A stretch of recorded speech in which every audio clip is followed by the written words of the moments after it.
Hi, Mac. I apologize for not getting back to you. This is why I wanted to record the video a little bit a little bit more personal touch and to kind of analyze the deal that you share with me.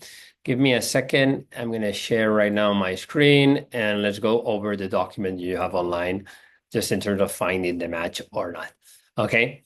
I've underlined here the year of inception. Very good. Very interesting that it's been running for some time. I would say obviously here there's an asking price versus earnings, selling discretionary earnings that's a very large multiple. So I'm sure there's good reasons for it.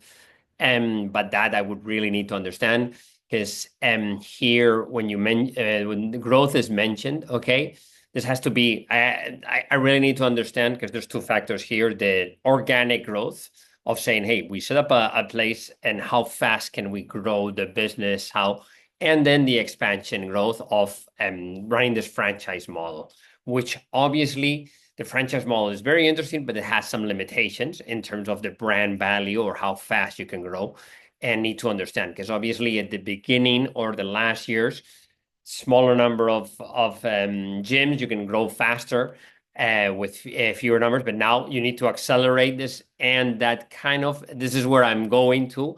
It becomes very important, the technology. Okay, obviously you mentioned here the idea of selling the technology as a secondary kind of product offering. This is key. I think this is key to understand because this multiple here is kind of tech multiple. This is not a traditional business multiple.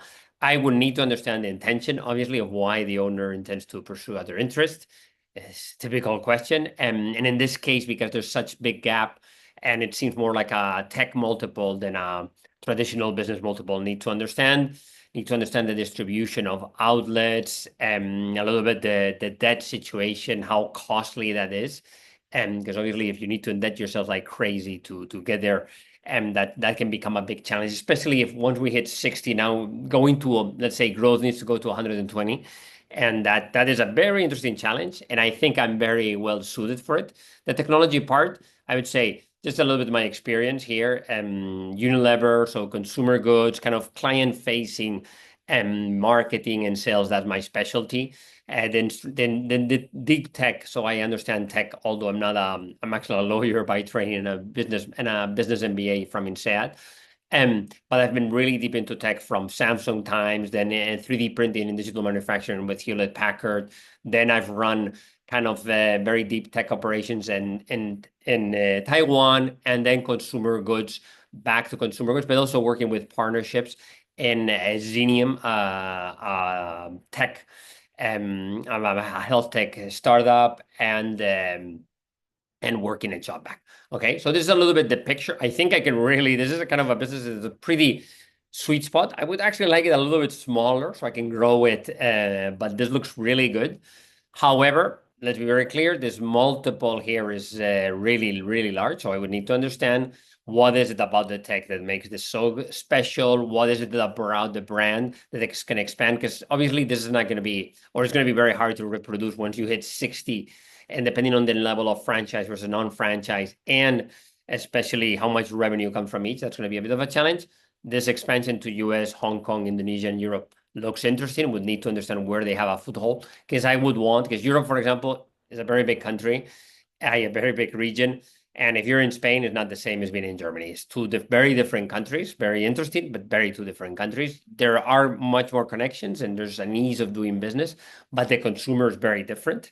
I'm Spanish and an American, and I understand both European market and the US market. So that would be quite interesting. Okay, so my apologies for not having followed up before. I'm quite interested in knowing more about the business. I would like to see the business deck that you mentioned here. Would be quite interested in doing that. And I need to understand there's two factors: why the price is so high, or I'm missing something. Maybe because I've been sick, I'm missing some numbers right now. I apologize for that. And the intention of why this sale is happening. Okay, Mac, thanks so much for taking the time to send me this and to follow up. I apologize. Hopefully you can send me the information and we can have a conversation if you want. Thank you.